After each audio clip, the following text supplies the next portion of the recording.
Har du startet? Ja. Ok, velkommen alle sammen. Ja.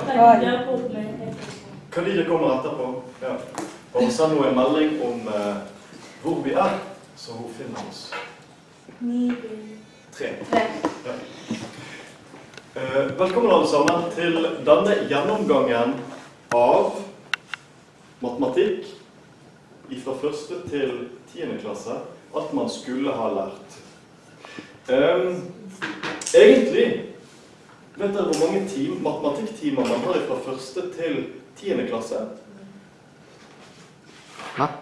Ganske mange. Ja. Du tipper 300 timer. 300 timer er det lenge? Nei. Det er kanskje mer. Jo, hvis du skulle, la oss si at du skal gjøre et eller annet som du ikke synes er spennende, og du får beskjed om at nei, du skal ikke gjøre dette i 1 time, du skal gjøre det til 300 timer. Da har du tenkt. Ja, da gir jeg opp. Da gir du opp, ja. Vi skriver akkurat den tingen her. Faktisk, det er ikke 300 timer. Det er mer. Over. Nei. Ja. Dere har hatt over 1000 timer i matematikk. Helt til nå. Ja. Og det som faktisk er sant, det er at ekstremt mange elever, de har gitt opp. Og de har gjerne gitt opp for mange 100 timer siden. De sitter på en måte og er akkurat sånn som om de er blind. Det som er typisk, er at de ikke ser, altså de ser ikke hva de skal bruke matematikken til. At de ikke husker, altså at man kommer på skolen, og så får man forklart noe, og så skjønner man det, og så har man skrevet det ned i boka, men så kommer man dagen etterpå, og så er det helt borte. I tillegg, ikke vet hva man skal. Man sitter der i timen, og så er man litt sånn, man sover på en måte, og så vet man ikke hvor henne man skal henne. Det er ikke sånn at man har 1000 tanker i hodet om at jeg skal gjøre det, og jeg skal gjøre det, og jeg skal gjøre det. Man sitter, og så sover man på en måte. Så man er litt som en sånn maskin som er avskrudd. Ja. Jeg tror vi stopper der. Men det som i alle fall er typisk, det er det at elever i matematikk bruker ikke hodet sitt. Dette gjelder da ikke bare Jordal, selvsagt. Dette gjelder andre skoler i landet, kanskje de fleste skoler i landet, og det gjelder over store deler av verden. Så det er altså et eller annet med måten som vi gjør matematikk på, som gjør at eleverne, de sitter og sover. Det er vanskelig å svare på hvorfor dette skjer. Er det fordi det blir kjedelig da? Kanskje det er sånn samme metode på læring hver eneste gang? Aha, kanskje. Kjedelig. Samme metode. Hva var spørsmålet igjen? Hvorfor elever sitter og sover i mattetimer? Jeg tror at fordi læreren ikke klarer å forklare. Læreren klarer ikke å forklare, ja. At man ikke skjønner det. Du ikke skjønner hva læreren forklarer. Ja. Læreren forklarer.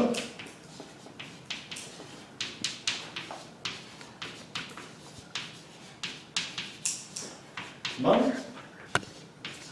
man skjønner ikke. Her kan jeg fortelle en ting som sikkert kommer til å høres rar ut. Jeg har vært i timer der lærere kommer med fantastisk gode forklaringer her på Jordal.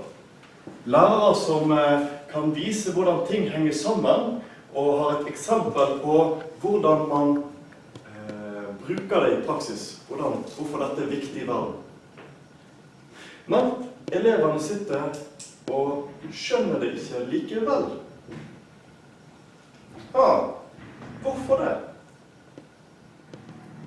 Vi har opptatt med Facebook på skolen. Det kan være en sak. Hvis man har PC-er foran seg, så er det ofte sånn. Men dette var elever som satt og forsøkte å følge med, men de skjønte det ikke. Men hvorfor skjønte jeg det da? Hvorfor skjønte jeg at dette var kjempebra? Fordi det er en ny generasjon med ny teknologi. Det kan ha noe med generasjon å gjøre, ja. Men hva er det som jeg har som de ikke har?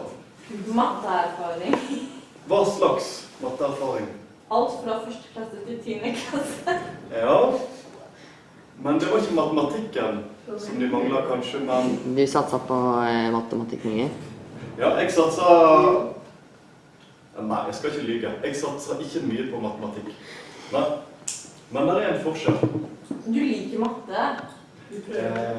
Ja, det man liker er gjerne lettere. Jeg skal komme med et eksempel her. Dette blir litt på sparket, men... Det går bra. Bommer. Hva er pluss? Hva? Hva er ord pluss arabisk? Zaid. Zaid? Ja. Takk. Se for dere at dere er i mattetimen. Wahid, وواحد زائد 2 وهو 4. Dette er det som er problemet i timen. Dere skjønte ingenting, sant? Du skjønte det, ja. Men det som er greia her... Jeg skjønte 1, og så et eller annet med 2, og så resten skjønte jeg ikke. Ja, det som er greia, dette er noe som alle dere kan her, som jeg gjorde. 2 pluss 2 er lik 4. Dette er noe som alle dere kan her. Men hva var det som gjorde at det var umulig for dere å forstå? Et annet språk. Et annet språk. Det var det i skolen.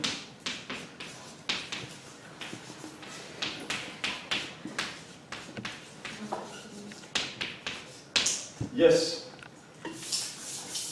Og det er kjernen i problemet. Eller en av de 2 store problemene. Matematikkundervisning. Når læreren snakker i timen, så skjer det på et annet språk enn deres. Dere får høre ord... Verbal. Verbal? Dere får høre ordet verbal i timen. Og så kommer det forklaringen rett etterpå. Der man bruker dette ordet som dere nettopp har lært. Og da skjønner dere så mye av det som kommer. De som er flinkest og har hørt ordet før, de skjønner alt. Men bare de som har hørt ordet før. De som ikke har hørt ordet før, de skjønner så mye. Ja.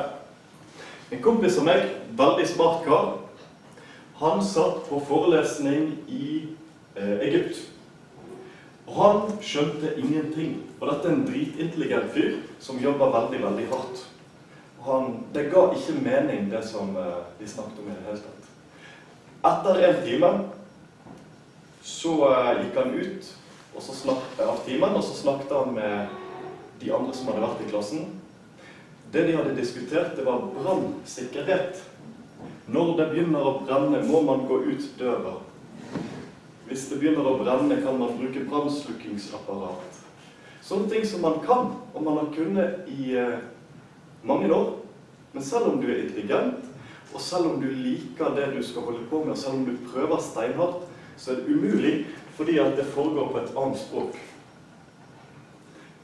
Dermed, det jeg ikke skal gjøre i denne timen her, det er å bruke et annet språk.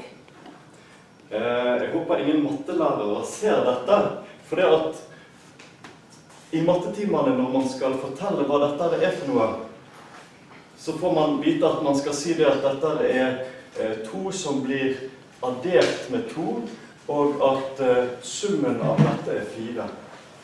Men da er man inne og bruker et annet språk. Språket til de som allerede kan matematikken. Så her skal det snakkes om plussing og minusing. Minusing er ikke et ord, men jeg skal bruke det.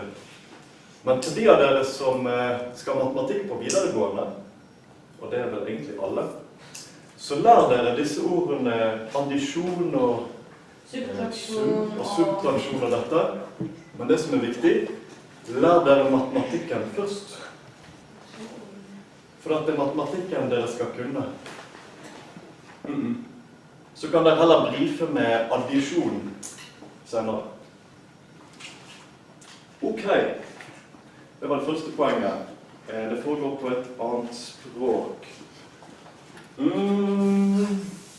Ja, neste som er mitt poeng. Det er det at vi er blind når det gjelder hva matematikk er. Her skal jeg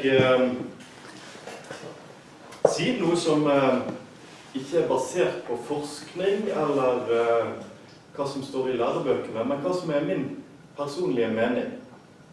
Så hvis dere skriver dette på en naturfagprøve, for eksempel, så kommer læreren til å sette stor rød strek over og si at dette er ikke riktig.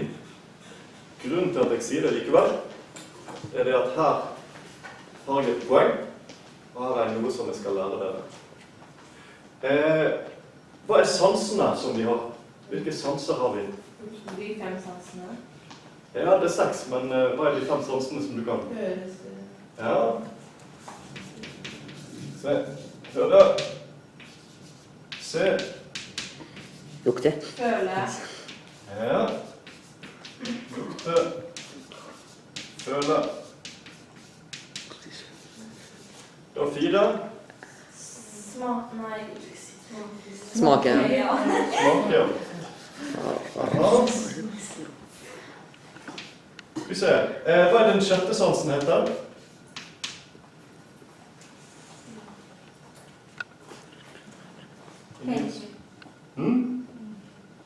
Tenke? Nei, det er ikke det. Det er noe annet. Du er inne på det. Det jeg har lyst til å si, at er den 6. sansen.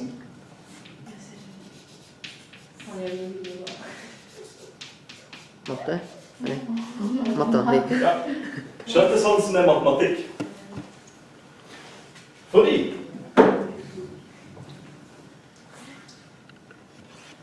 alle sammen vet hva det er å høre. Ja. Nei, det var det. Ja.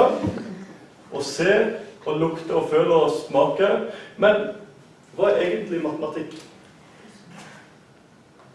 Jeg hørte noen si pluss og minus. Ja. Ganging og deling, det er det grunnleggende. Ja. Dere kom raskere frem til svaret enn jeg hadde trodd. Men jeg skal se om jeg klarer å lure dere. Ja, vær så god. Men først, var det flere forslag hva matematikk var? Borte? Gang og dødelig. Og bruker gjerne til å regne ut. Aha! Jeg vet. Takk, Omar. Du gikk i fellen. Hva er det? Mange tenker på matematikk som det å regne ut. Nei, vi tenker på sånn.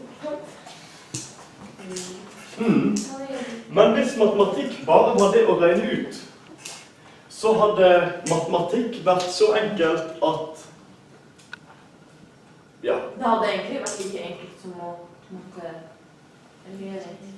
som å smake, fordi det er forskjellige smaker, ikke sant? Og så bare smaker du masse forskjellig i en rett, ikke sant? Når det er matte, så er det veldig mange tall, og når du regner det ut, så finner du svaret der også, ikke sant? Så det er på en måte det samme som å smake, men bare du ser det ikke, for du tenker på regning. Men når du smaker ting, så tenker du ikke på at du skal finne ut hvilke smaker som er i retten. Ok.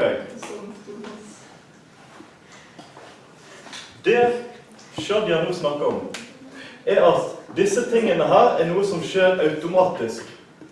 I det øyeblikket du legger en sukkerbit på munnen, så får du en smak av sukker. Aha. Jeg mener at matematikken er på samme måten. I det øyeblikket vi ser et eller annet rundt oss, eller føler det på kroppen, så er det automatisk en sånn slags smak i kroppen. At man gjetter for eksempel at det for eksempel bredden 3 centimeter for eksempel. Ja. Ja, det sånn man gjetter. Ja. At du ser på denne firkanten her, og så automatisk har du en sånn smak av hvor stor den er. Det er matematikk. Men det vi vanligvis tenker på som matematikk, det er å regne ut. Hvis vi ser denne her firkanten her, så later vi som om denne er 10 centimeter, og denne er 10 centimeter. Det å regne ut, det er å ta 10 ganger 10, og så sier det at dette er 100 der. Men, i det øyeblikket du har funnet ut at du skal skrive 10 ganger 10, så har du allerede gjort matematikken. Fordi at alle som har en gangetabell, de kan regne ut det der. Og alle som har en gangetabell, de kan lære å regne det der ut på 2 minutter. Men dere har brukt nesten 10 år, over 1000 timer. Men likevel så er 10 ganger 10 vanskelig. Og da må det være noe annet som skjer, noe annet som er vanskelig. Og det som er vanskelig her, det er å se at forskjellige ting er det samme. Matematikk.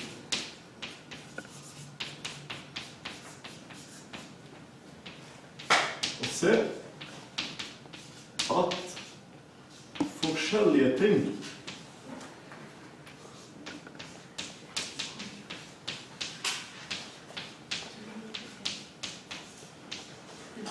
er det samme.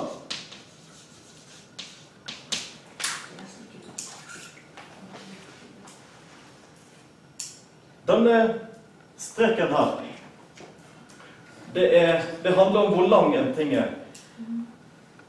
Enig? Denne streken her, den handler om hvor lang en ting er. Det som er matematikk, er å se disse to her, og så si det at de er det samme som noe som egentlig er noe helt annet, nemlig hvor stor den er. Hvor stor den der er, det handler jo om hvor utstrekt det er. Mens denne her, det handler bare om hvor lang den er. Og det er det som gjør matematikk så vanskelig. Spesielt når du får en tekst som beskriver dette, så er det fryktelig vanskelig å se at denne streken her og denne streken der er det samme som hele dette.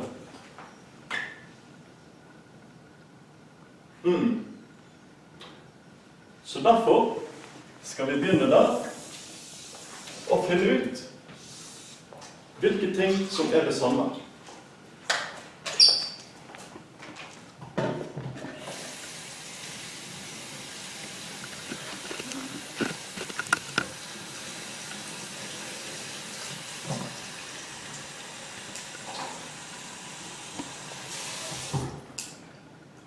Ok, jeg har en vannflaske her. Cirka hvor mye er det? Halvliter. Halvliter kanskje? Nei, det kan ikke være mer. Mer enn en halvliter? Ja. 35. 0,6 eller 7. Men det er samme da, 0,5 da. Ja, jeg tar og heller ut litt, og så sier vi at dette er 0,5. Ok. Mhm. Sånn, ja, sånn. Ja. Cirka. Så mye omtrent. Ok, vi har en halvliter her.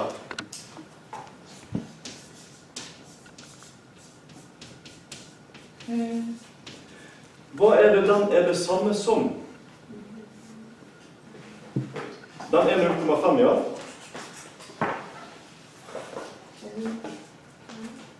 Liter. 500 milliliter.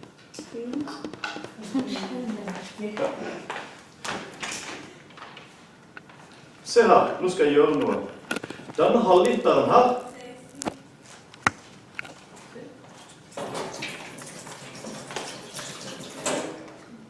den er det samme som, hvis dere ikke tenker tall nå, den er det samme som det som er igjen i flaska, pluss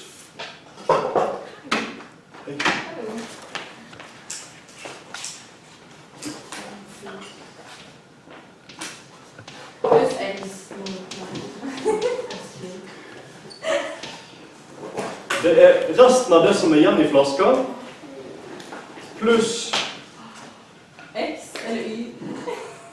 Hva mener du med X eller Y? Ukjent tall. Ukjent tall for hva? For hva som er igjen. Ja, dette er det som er igjen. Nei, det som var der. Det som var, ja. Pluss alt. Halvliter. Alt. Helheten. Det som var.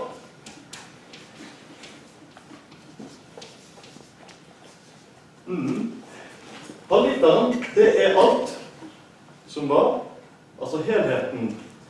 Og det er like mye som hvor mye som er igjen, pluss hvor har denne delen har blitt av? Ja. Pluss det jeg helte ut. Ser dere det? Her er en ting. Det er vann som forsvinner ned i en vask. Og her er en annen ting, og det er vann som er igjen i en flaske. To helt forskjellige ting. Og så sier man at det er vann som var i flasken. Altså matematikk, det er å ta tre ting som er forskjellige, eller flere ting som er forskjellige, og si det at de er akkurat det samme. Selv om det er forskjellige ting. La oss si at resten er 0,2 liter, og det vi helte ut er 0,3. Men det å regne med disse tallene her, det er egentlig den enkle biten. Det som gjør at matematikken er vanskelig for dere, det er å se hvordan ting henger sammen. Hvilke ting det er som er lik. Da skal dere få en oppgave for å teste om dere har skjønt greien. Jentene i klassen her, og guttene i klassen her. Jentene er forskjellige fra guttene, sant? Ja. Men til sammen så kaller vi de elevene. Ja. Ordet elev det er forskjellig fra ordet jente. Ordet elev er forskjellig fra gutt. Så det er forskjellige ting, men så sier vi at noe er likt. Hva er det vi sier at er likt? Hva er det som er likt? Jentene er lik guttene? Nei? Nei. Jentene er... Antall... Nei, begge de. Jo, du begynner på helt riktig oppgave. Antall gutter delt på antall jenter, eller motsatte.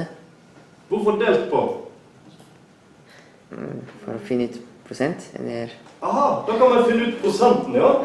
Men de ordene vi skulle bruke til å finne ut hva det var som var likt, var klassen, jenter og gutter. Hva er det som er likt der? Alle går i klassen, ja. Takk. Så klassen, det er det samme som jenter pluss gutter. Yes. Klassen er lik jenter pluss gutter. Hva skal vi gjøre nå? I det øyeblikket dere har gjort det, som er å se at klassen er jenter pluss guttene, så er dere så langt unna å skåre poeng på oppgaven. For da er det egentlig bare å skrive tallene, og så får dere svaret. Det som er vanskelig med matematikk, er å skjønne hvilke ting det er som er likt. Ja. For å teste om dette stemmer, så skal vi trekke opp en eksamensoppgave her. Vi skal ta en tilfeldig valgt eksamensoppgave fra 10. klasse. Det kan hende jeg driter meg ut veldig nå, men vi får se. Det går bra. Ja.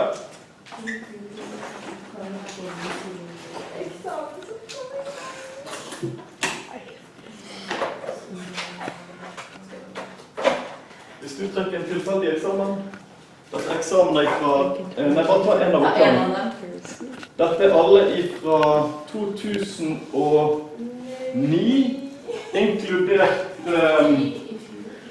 de i fjor, og inkludert tentamen som var i fjor, for den er også ganske lik. Kan jeg få de?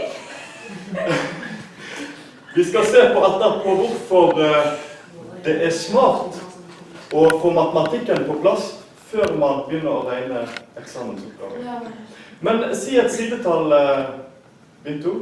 Sidenummer. 1 til 2, 3, 4, 5, 6, 7, 8, 6. 2, 3, 4, 5, 6. Aha. Oppgave 1 eller 2, Mohammed? 2. Oppgave 2.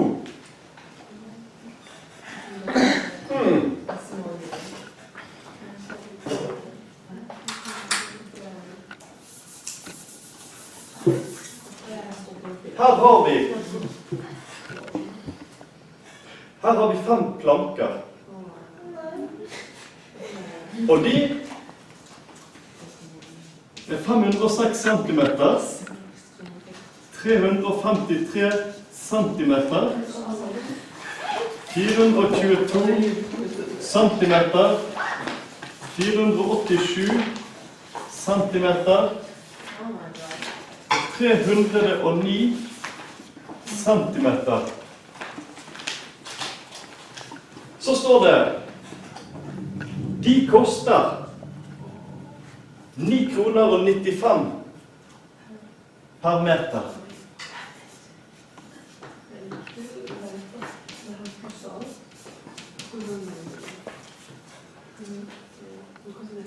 Og så står det, husk den tanken der, så står det, gjør overslag og regn ut omtrent hvor mye plankene koster. Og runde det opp.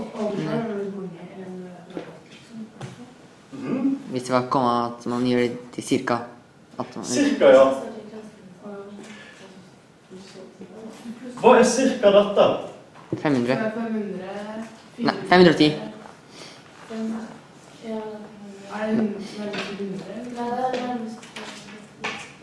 Den neste er 600. Nei, 400.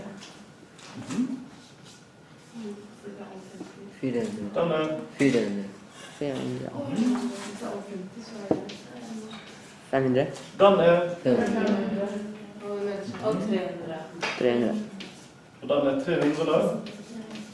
Ja, det dere har gjort da,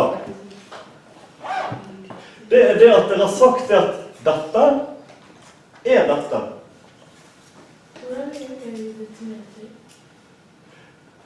Aha, dette er centimeter. Da må dere ta disse centimeterne, og så må dere se, hva er dette i meter? Nei. 0,5 meter, 0,4 meter, eller er det som er det? 21 meter. 21 meter?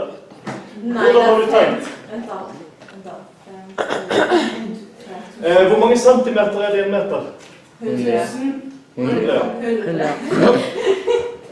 Dette er en ting som vi skal gå gjennom etterpå, nemlig. Så dette er 5 5 meter. meter, 4. 4 meter, 4. og 5. aha, 3. og det er til sammen 21. 21 meter. Takk. Och så ganger du med 10. Og så ganger du det med 10. Aha. Og 21 ganger 10 er 210. 210.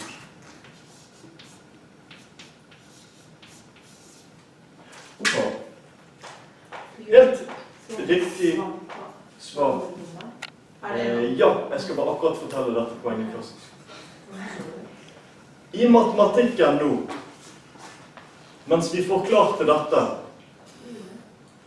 hvor mange av dere satt og tenkte på,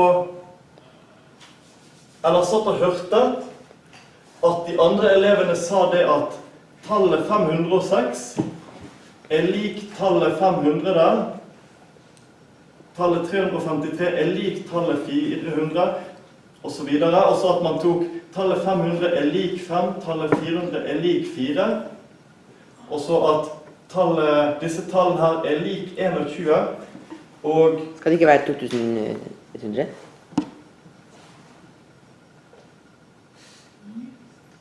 Vi tar det etterpå.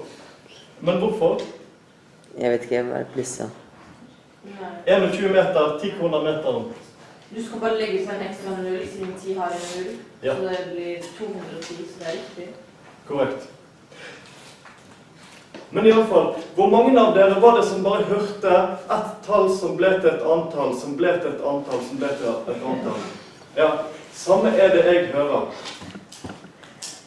Og jeg tror det er det samme mange elever hører. De hører bare klassekameraterne som plusser og minuser mange tall. Men det matematikk egentlig er, det er å se at dette er det samme når vi snakker om overslag. Og se det at dette er noen meter med planker, som er en ting, og dette er kroner, altså penger og planker er jo forskjellige ting egentlig, men det er det å se de plankene, og så å se de pengene, og så si det at dette er det samme som det å gå i kassen og betale 210 kroner. Altså man ser noen trefjøler foran seg, og så har man sett på et skilt der det står prisen, og så oppi hodet sitt, så blir det til du som går i kassen og betaler penger. Det er 3 helt forskjellige ting, men de sier det at de er likt. Og det er dette som er triks i matematikken. Og ikke bare plusse og minuse og legge til og trekke fra tall, men å se hva ting er. Så har jeg gode nyheter til dere da. Og det er det at alle eleverne her inne, egentlig så holder dere på med avansert matematikk hver dag, siden dere var så store som dette. Men dere har ikke et språk for å forklare det. For det vi trener på i matematikken, det er hva vi skal gjøre med tallene. Men det dere har gjort helt siden dere var bittesmå, det er å forstå hvilke tall det er som er like. Da kan du gå og hente en svamp.